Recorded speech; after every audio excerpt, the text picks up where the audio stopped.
नमस्कार, KP news 24/7 में आपका स्वागत है। मैं हूं अश्विनी आपके साथ। चलिए एक नजर डालते हैं आज के अहम सुर्खियों पर।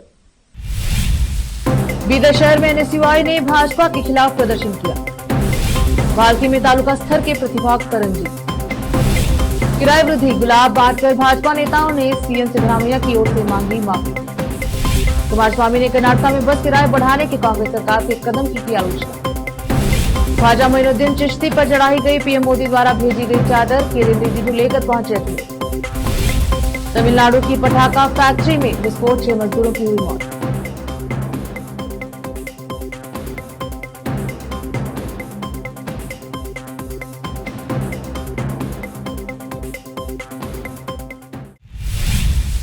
समाचारों का सिलसिला शुरू करते हुए देखते हैं समाचार विस्तार से।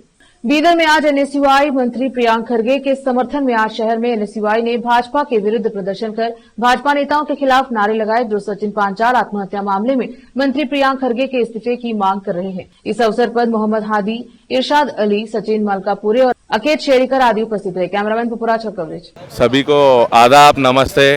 आज एनएसयूआई और सचिन मलकापुरे की नेतृत्व में सचिन पंचाल जो कि कॉन्ट्रैक्टर थे, सुसाइड कर लिया, उनको न्याय दिलाने के लिए हम लोगों ने प्रोटेस्ट किया है।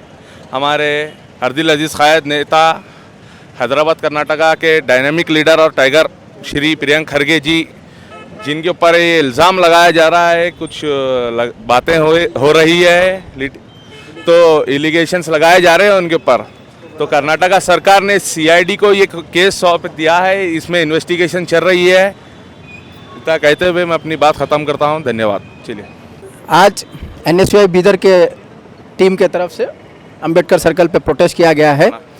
जो सचिन पंचाल जो कॉन्ट्रैक्टर थे, उनका सुसाइड होने के रिलेटेड यहाँ पे हम उनको न्याय दिलाने के लिए, और हमारे हरदिल अजीज़ नेता और हैदराबाद कर्नाटका के डायनेमिक लीडर प्रियंक खरगे जी के पर जो गलत इल्ज़ाम लगा रहे हैं बीजेपी के लीडर्स, उनको हम उनके साथ है। I stand to Priyank Kharge. और हमारा कर्नाटका कांग्रेस सरकार सीआईडी को इन्वेस्टिगेशन के लिए से केस दे दिया है और वो तहकीकात होती है, तहकीकात होते रहेंगे।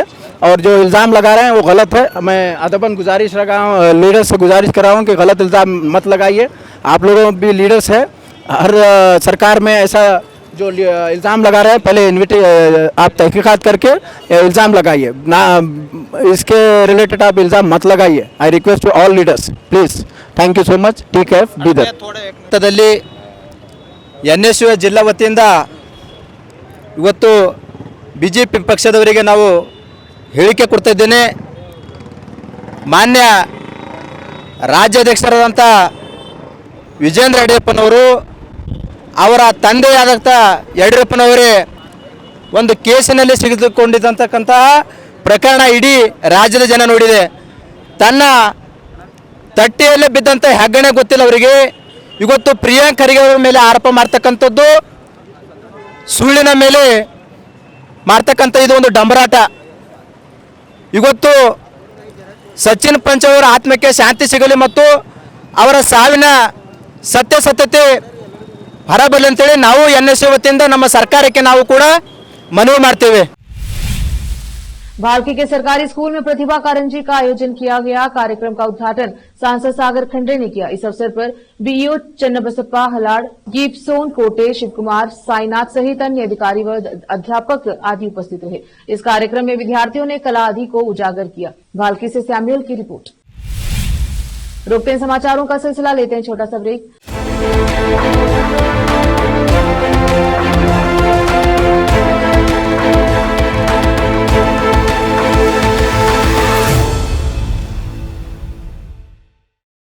और मेरा दीदी का नाम अरुणा हिरोले हुंचगेरा। हम अहमदाबाद तालुका का है। हम पहले हमारा शादी होकर 7 साल हो गया, बहुत जगह दिखाया। इधर से कल्याण में भी दूसरे कंपनी में भी दिखाया, और भालकी में भी कितने 2 साल दिखाया, और बीदर में भी 2 साल दिखाया, और बाद में हम गुलबर्गा बड़े बड़े हॉस्पिटल में 2 साल दिखाए, फिर भी सक्सेस नहीं हो गया। इधर जीवन ज्योति हमारा वरवट्टी प्रियंका मैडम के पास आ गया, हम इधर हमको सक्सेस हो गया। हम मैडम को और पूरे स्टाफ को धन्यवाद देते हैं। नूर एजुकेशन ट्रस्ट बीदर की ओर से चलाए जाने वाला Noor MEd and BEd college Bidar, recognised by NCTE Delhi and affiliated to Bidar university Bidar, Admission are open for the academic year 2024-25. विशेषज्ञ और सक्षम शिक्षकों द्वारा शिक्षा प्राप्त करने के लिए नूर एमएड एंड बीएड कॉलेज में दाखिला लें और शांत वातावरण में शिक्षा प्राप्त करें।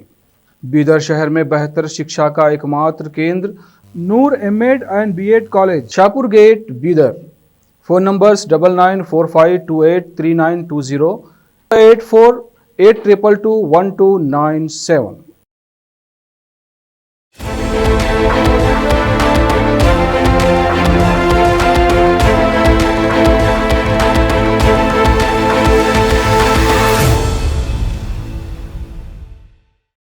ब्रेक के बाद स्वागत है आपका। देखते हैं समाचार देश के। केंद्रीय मंत्री एच डी कुमारस्वामी और भाजपा नेताओं ने बस किराए में 15% की वृद्धि के सरकार के फैसले पर नाराजगी जताई है। वरिष्ठ भाजपा नेताओं ने बस किराए में वृद्धि के खिलाफ विरोध प्रदर्शन किया और यात्रियों को फूल भेंट किए तथा मुख्यमंत्री सिद्धरामैया की ओर से उनसे माफी मांगी। विधानसभा में विपक्ष के नेता आर अशोक ने कहा कि सिर्फ बस किराए में वृद्धि ही नहीं, सरकार जल्द ही दूध और पानी के दाम भी बढ़ाएगी।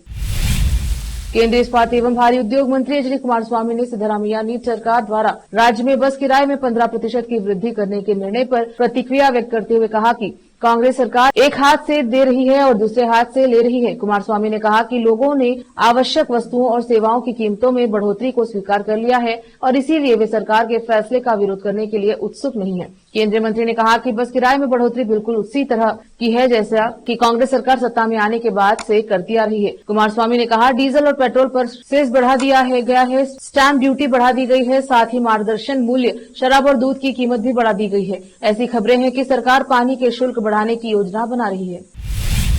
कर्नाटक उच्च न्यायालय की कलबुर्गी पीठ ने पिछड़ा वर्ग विभाग द्वारा संचालित स्कूलों और कॉलेजों को खाद्य सामग्री की आपूर्ति के लिए निविदा प्रणाली को संशोधित करने के राज्य सरकार के फैसले को बरकरार रखा। इस परिवर्तनों में तालुका स्तर से जिला स्तर पर निविदाएं स्थानांतरित करना और निविदा अवधि को 1 वर्ष से बढ़ाकर 2 वर्ष करना शामिल है, जिन्हें न्यायमूर्ति सूरज गोविंदराज ने न तो मनमाना और न ही अनुचित माना। यह फैसला तब आया जब अदालत ने पिछले बोलीदाताओं द्वारा दायर याचिकाओं के एक समूह को खारिज कर दिया, जिन्होंने अगस्त 2024 की निविदा अधिसूचना को चुनौती दी थी। याचिकाकर्ताओं ने तर्क दिया कि पहले की तालुकावार 1 वर्षीय निविदा प्रणाली ने स्थानीय ठेकेदारों को आसानी से भाग लेने की अनुमति दी, जिससे परिवहन लागत कम हुई और प्रतिस्पर्धी मूल्य निर्धारण अनुचित हुआ। से उनकी लड़ाई। रोकते समाचारों का सिलसिला लेते हैं छोटा सा ब्रेक।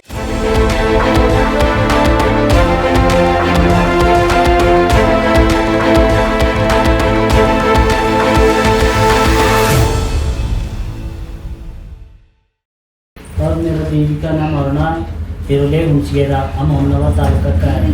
हम पहले हमारा शादी होकर 7 साल हो गया, बहुत जगह दिखाया, इधर से कल्याण में भी दूसरे कंपनी में भी दिखाया और भालकी में भी कितने 2 साल दिखाया और बीदर में भी 2 साल दिखाया और बाद में हम गुलबर्गा बड़े बड़े हॉस्पिटल में 2 साल दिखाए, फिर भी सक्सेस नहीं हो गया। इधर जीवन ज्योति हमारा वरवटी प्रियंका मैडम के पास आ गया, हम इधर हमको सक्सेस हो गया। हम मैडम को और पूरे स्टाफ को धन्यवाद देते हैं।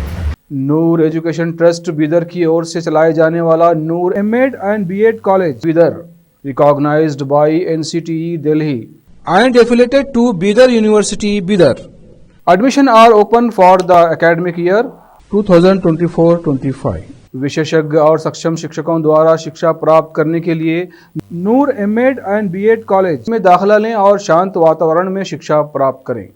बीदर शहर में बेहतर शिक्षा का एकमात्र केंद्र Noor MEd and BEd college, Shahpur gate, Bidar.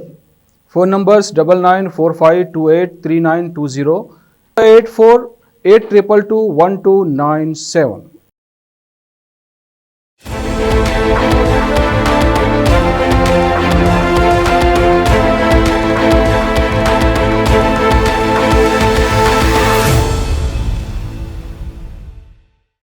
Break के बाद स्वागत है आपका। देखते हैं समाचार देश के।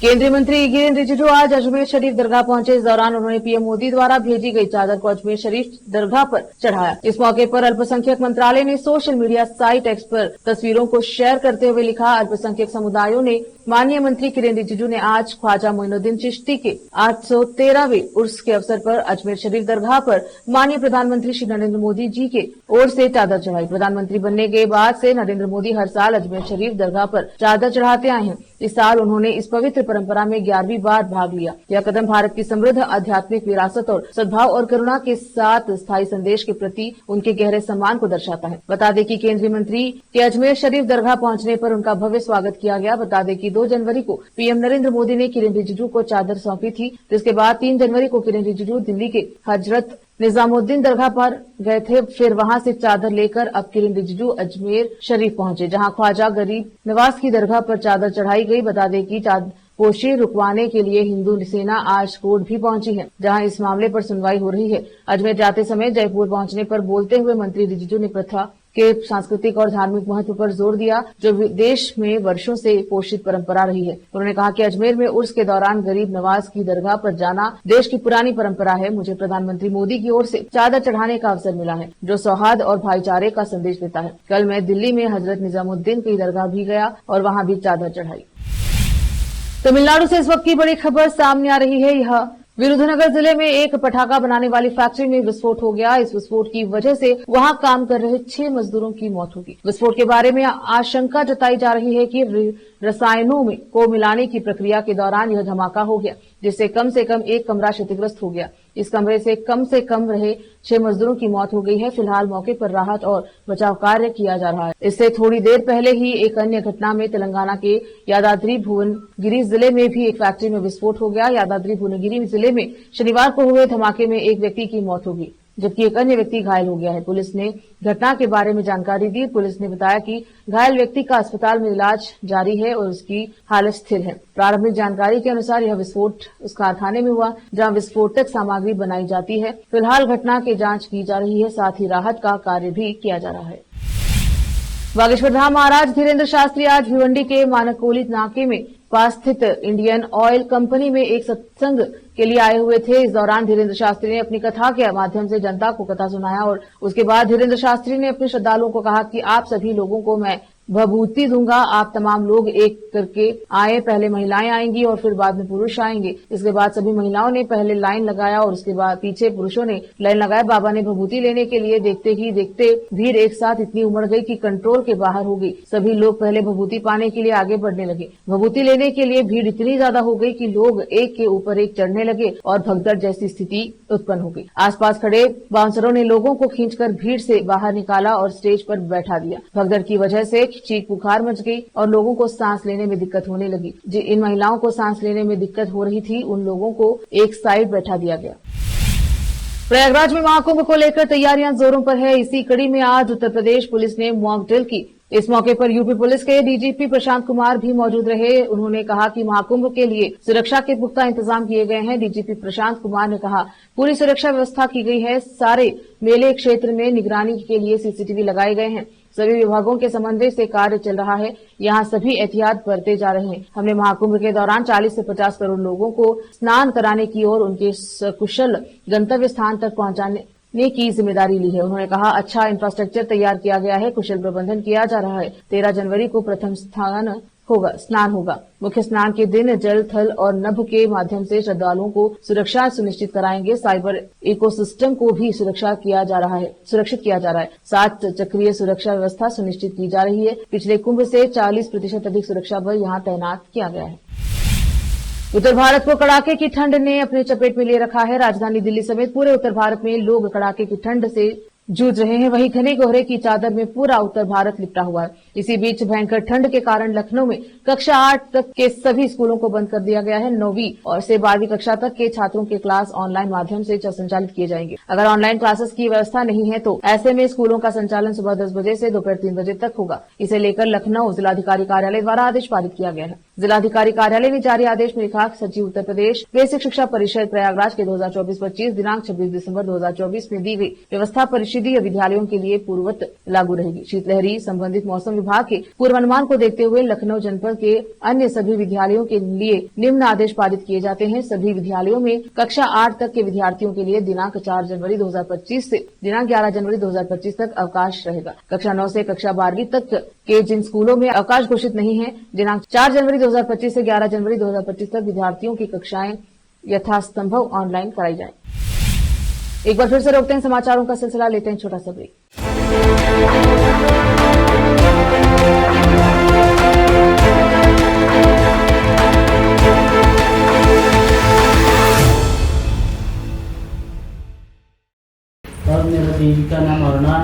हिरोले हुंचगेरा हम होमनाबाद तालुका का है।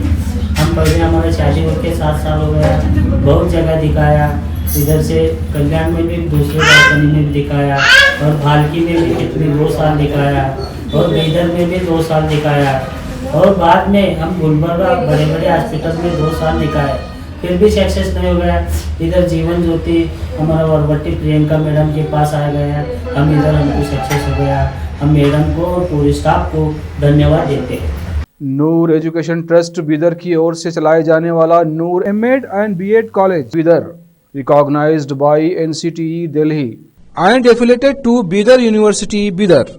Admission are open for the academic year 2024-25.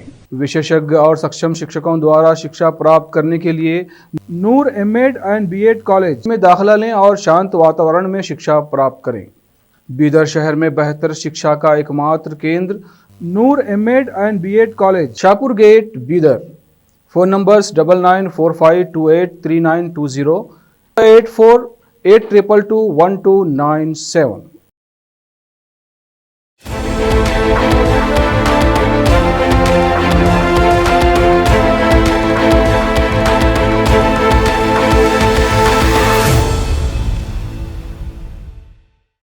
Break के बाद स्वागत है आपका। देखते हैं अंतर्राष्ट्रीय समाचार।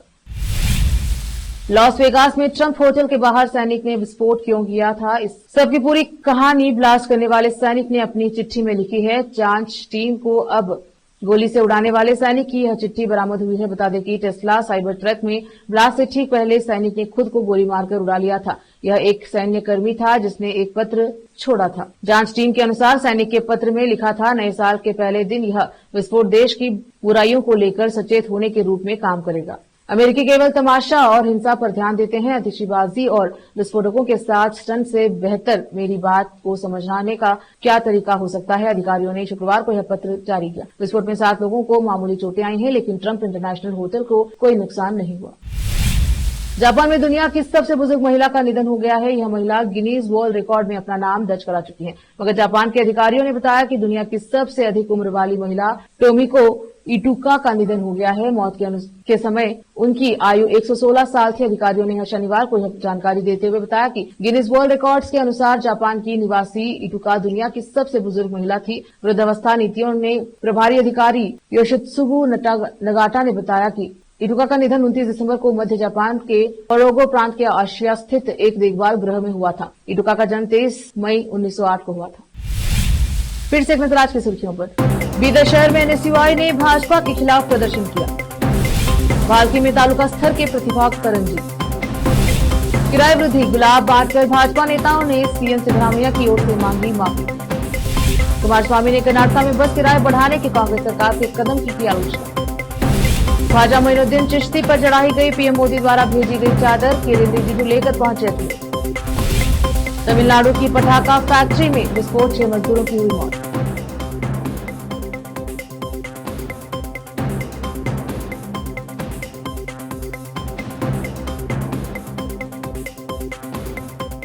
केपी न्यूज के बुलेटिन में अब तक के लिए इतना ही। देखते रहिए केपी न्यूज 24/7। धन्यवाद।